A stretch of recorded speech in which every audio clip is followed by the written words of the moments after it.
Hello, I am Linda Hayes, the director of the Scituate Senior Center and Council on Aging. I would like to welcome you to this episode of Senior Safety. The Senior Safety Program is a collaborative effort between the Scituate Senior Center, District Attorney Tim Cruz, and Scituate Community TV, television. This program was created to bring valuable information to our senior community, especially during the current pandemic. The topics for today's program are scams. We're going to take an in-depth look at the grandparent scam and a few other scams as well that have recently surfaced around Plymouth County. Our guests for this segment are our Plymouth County District Attorney Tim Cruz, as well as Scituate residents Ann Mullen and Rini Koturski. Well, thank you very much, Linda, for having me on today's program. And hi, Ann and Renee. It's great to see everybody. To be part of the program. For those of you that don't know me, my name is Tim Cruz, and for the better part of the last 20 years, I've been the district attorney here in Plymouth County. And I think that all of us can pretty much agree right now that we're dealing in some unusual times in our lives, unprecedented times, really. And unfortunately, what we've experienced in law enforcement is that when those events occur, strange things occur, the bad guys don't go away. As a matter of fact, they double down and will start coming after people and trying to basically steal from you. That's really what it comes down to. These con artists that are dealing with individuals that are trying to get involved in these real serious scams, and they're taking the problems of today and transforming them into a way that they can scam you out of your money. And I think we've really seen a lot of that with the cyber crimes and with the COVID allegations that are going on now. They prey on people's fear, they prey on people's misinformation, and they try to get you to panic onto things. And that's why it's great to have these programs, because I think that the more awareness we can give everyone to let them know what is going on, the more we can get in front of this. Because, while we're all staying as best as we can, very healthy and safe during this very difficult time, we also need to be very vigilant as to what we're doing and who we're talking to, especially when they're on the internet and we don't really know who we are talking to and what they're suggesting to us. Tim, what kind of scams are you seeing, and how are they getting to the seniors? Well, I mean, the scams that we're seeing and we continue to see since the beginning of the pandemic, they've been here and it's been tweaked, but the grandparent scam continues to be something that these con artists will rely on. And the reason why they do it is because it's so very successful. And that's unfortunate. And that's why a meeting like today is very important. It really has duped a large number of people into giving up savings, large amounts of money that they've worked hard for. So, at the outset, I would say, and I'll repeat it throughout this, the best thing that we can do to try to protect ourselves from the scam is be very wary and try to understand how it works. And basically, the normal grandparent scam works kind of like this. You'll probably get a phone call in the middle of the night when you're asleep, or maybe you're just in bed reading. But let's face it, if you get a call in the middle of the night, nothing good ever comes from that. It's always something very disturbing and very upsetting, and you don't know what the heck it is, and they prey on that. So they've got you concerned immediately with a phone call in the middle of the night. And when you pick up the phone, you're going to hear a voice, usually a younger voice, and it will say grandma or grandpa. Now, this caller is posing as a member of your family, and they will have an immediate story for you, an immediate blurb right at you. It will be, I just got arrested. I need help. Don't tell mom and dad, they'll kill me. I need bail money. Or I'm sick. I have COVID. And one that we actually had here in our county, which was creative, because I've only heard it a few times. Right when COVID first came out back last spring, an individual called someone in one of our towns here in Plymouth County. And the story that the quote unquote grandchild gave to the grandparent was that he was with a buddy of his up in New Hampshire, and he was driving his motor vehicle and he got into a car accident and somebody got hurt. And as a result of his conduct with driving the car, he was charged with a criminal offense and he was going to be held on bail. And bail is an amount of money you have to come up with to make sure that you're going to reappear in court. And the unusual tweak to this was that because it was up in New Hampshire, they said that we only go to court now once every other week. So he could have, if he didn't make bail, he would have been in jail, not till Monday if it happened on a Saturday night, but he could have been there for another 7 to 10 days. So that certainly got things going. And the grandmother at that point would say the next step. The next step is, Johnny, is that you? Susie, is that you? The scammer responds yes. And now they've obtained the piece of information that they need to continue on with that scam. And that piece of information that they need is the name of one of your grandkids. You know, if I've often wondered about this, though, wouldn't I know my own grandchild's voice? I mean, I've heard this story before, and I just wonder how people cannot know their grandchild's voice. No, I know. I think you're absolutely right. You would think that. But once again, remember, the people that are calling you up in the middle of the night, they're professional thieves. This is what they do. And if you did come up with, I'm not going to give you the name or whatever it may be, or the information, they just move on to the next person. And it's literally, they just keep going to person. So but what they're doing is, how they're successful is that they're catching you in the middle of the night. They prey on your frayed nerves.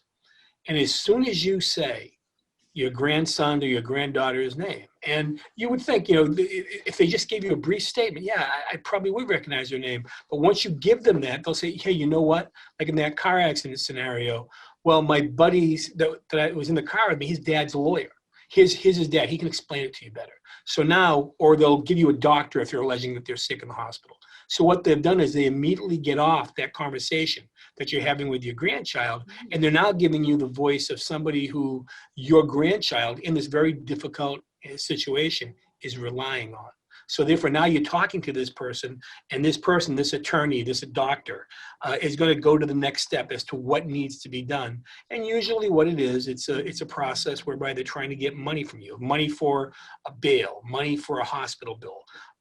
They're going to start giving you instructions on how to proceed, like a time frame. They're going to tell you not to tell anybody, which should get your ears up if somebody's telling you that. They're trying to tell you about consequences that you may face if you don't get them money in a timely fashion, and where to send the money. They're going to continue to call back. Usually they'll call back over time and have conversations with you under the guise of assisting the victim to complete this financial transaction in a timely manner.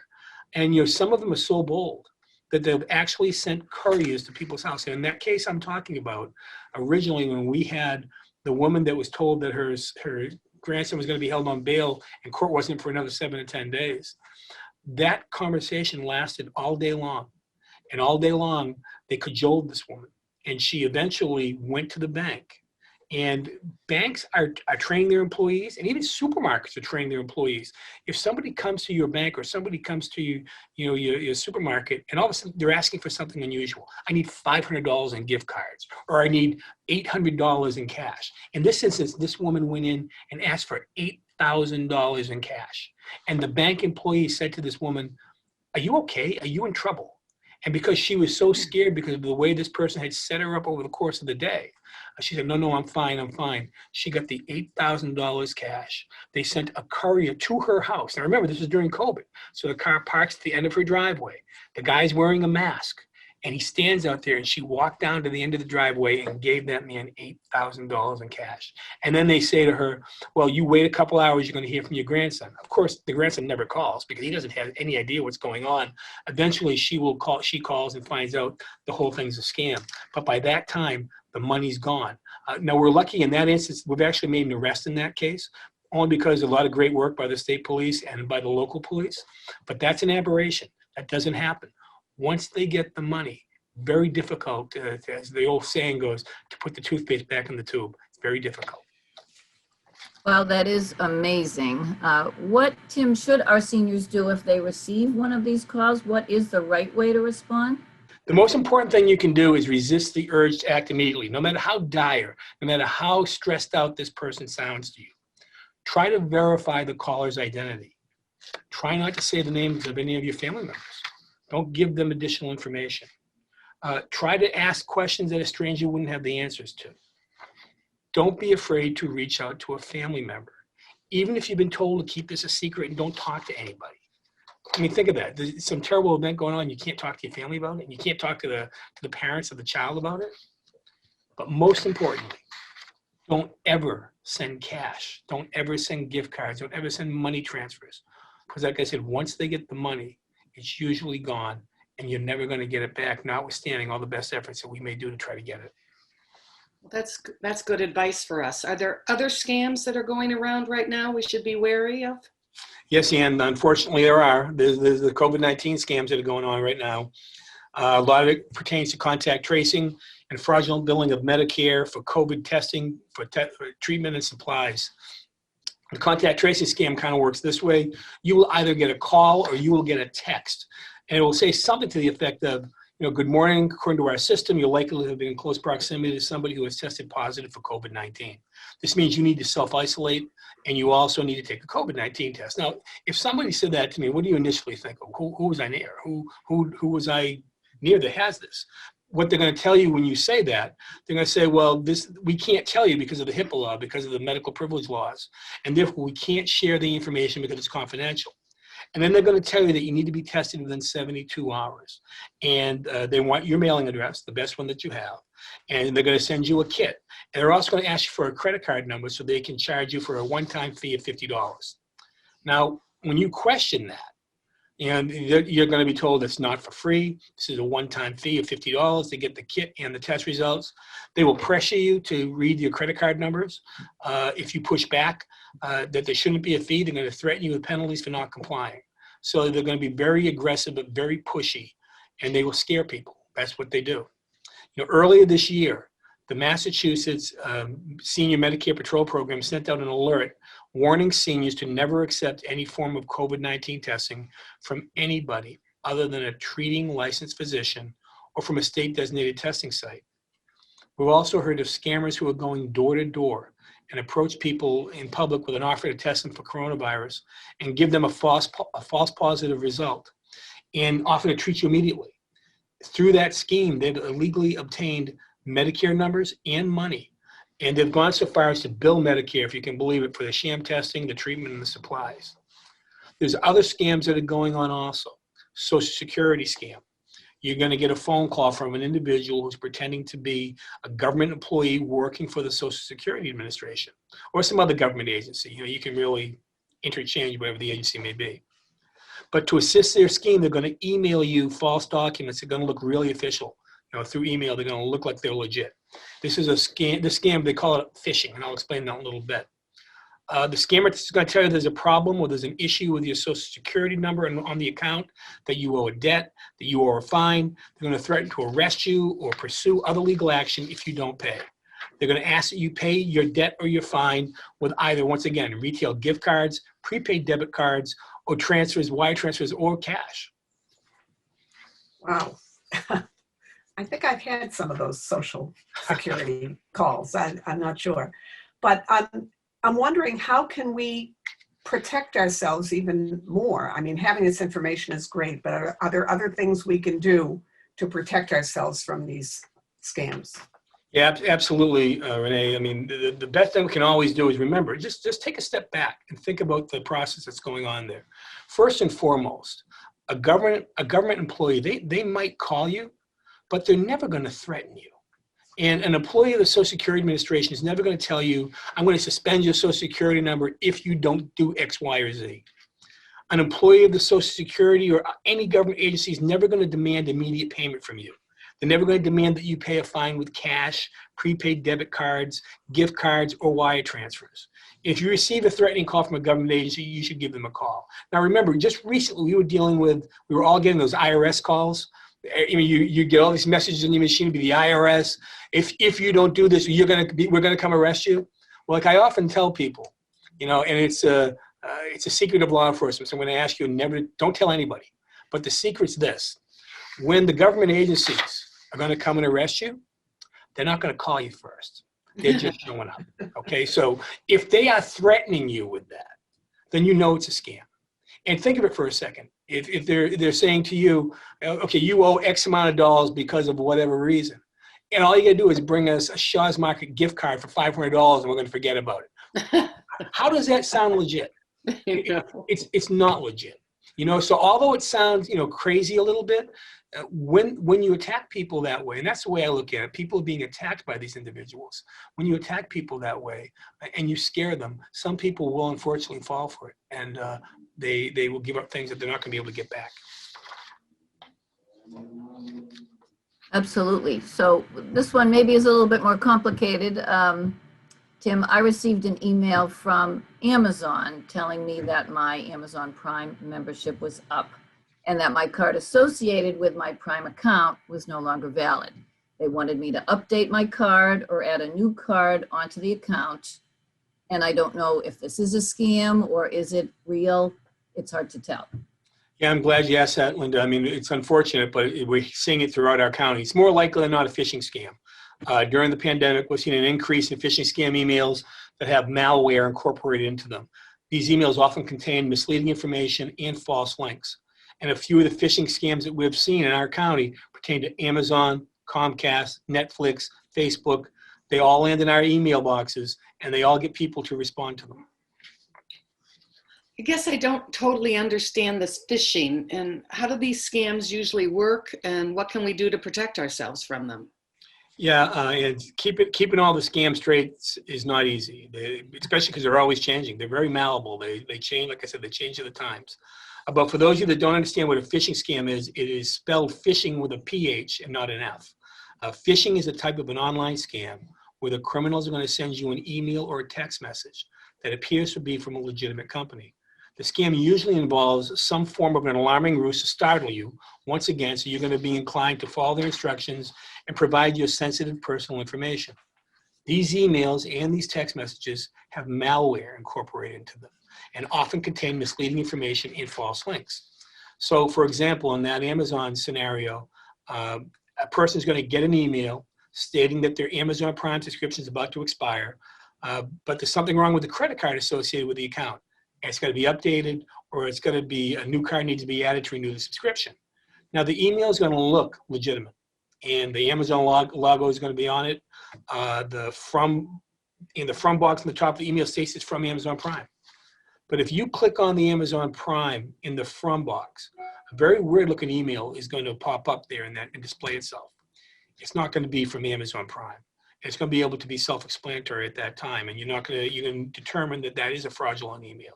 So if you get that, do what we just said, and you'll be able to eliminate some of that stuff.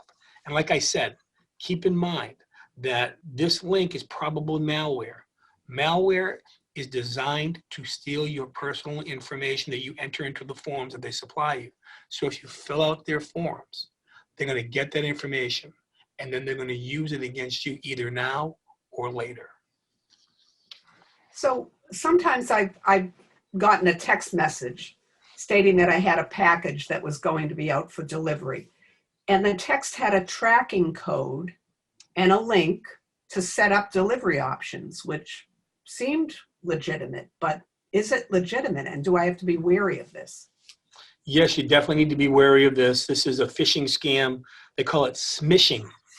And this type of scam can be very confusing because, let's face it, especially now during COVID-19, everybody's shopping online. Everybody's getting stuff in the mail virtually every day. But it's definitely a scam. A legitimate company will inform you of your shipping and delivery options at the time that you place your order on their site. I mean, sometimes they'll say, do you want it overnight? Do you want it in regular mail? Do you want this? So you're paying a different amount for it. And you're doing that to begin with. You're not doing it later on. They might alert you to text you to let you know when it's about to be delivered or it has been delivered, but they're not going to text you to set up a delivery. So we've received reports that people have received texts from FedEx, UPS, the post office, Amazon saying their package is en route, when once again, the text looks legitimate. It contains a tracking code, and it also contains a link that they need to set up their option deliveries for if they want to use that. It's very difficult to detect because you might just assume coincidentally that you ordered something online, you forgot about it, and that text is related to the purchase. Once again, though, if you click on the link for the tracking code or delivery setup, it's going to bring you to a form that asks for your personal and your financial information. Be alert. Immediately click out of it. Once again, that's malware, and they're trying to get your information, and it's designed for the sole purpose to steal your information. Well, Tim, what, if anything, should we do if we receive the phishing email or the smishing text and we're truly not sure if it is legitimate? Is there any action to take? Yeah, if you receive one of these emails or one of these text messages and you're still not sure whether or not it's legitimate, I encourage you to close out of the email or the text immediately. Go online, pull up the business website that you might have that you made your purchase from, or that's reflected in the text message, and then check its validity. So if you're going to go on, for example, to Amazon that we talked about earlier, you can go on Amazon.com.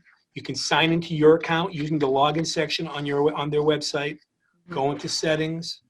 Under the category of your account, select the your account or recent purchases option. It's a safe and secure way to determine if the email or the text is fraudulent. Because if there is any issue with your account, your order or your delivery schedule, it's going to be reflected there. To protect ourselves from being victimized from these people, I am urging everybody to stay vigilant and always be suspicious.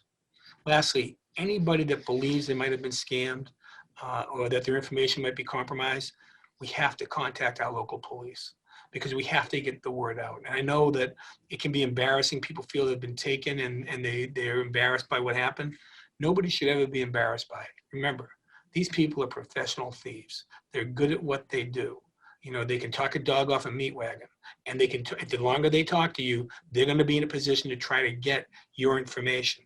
So the best thing we can do, even if you get taken, is to make sure we tell our local police, who will tell people like me and other law enforcement, so then we can put the word out. So once again, and remind everybody to be very careful, and that put us in a position where maybe we can do whatever we can to try to find out, to try to make you whole if that's possible. Thank you so much, District Attorney Cruz, for taking the time to speak with us today about this with great information and really a valuable resource for our senior community. Seems to me it is about education, and we need to make sure we get that out there so that people understand. Is there some place else even that our viewers could go to get additional information regarding the resources provided by your office?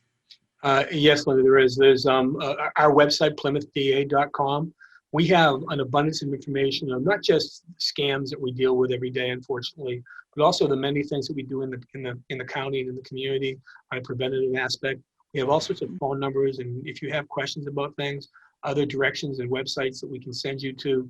And if push ever comes to shove, if you need our help, never hesitate to call the Plymouth County DA's office at 508-584-8120. We always have a lawyer on call, and they may be able to, if they can't help you immediately, they can direct you to where you should be. So thanks so much for allowing me to come on today. It's always a pleasure to participate.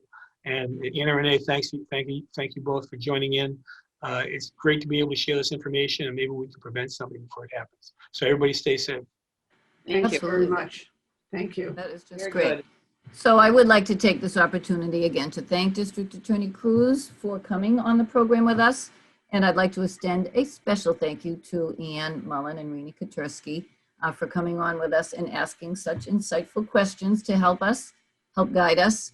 I would also like to thank you at home for tuning in to watch this segment. This wraps up this program of senior safety for us today. I look forward to seeing you again soon.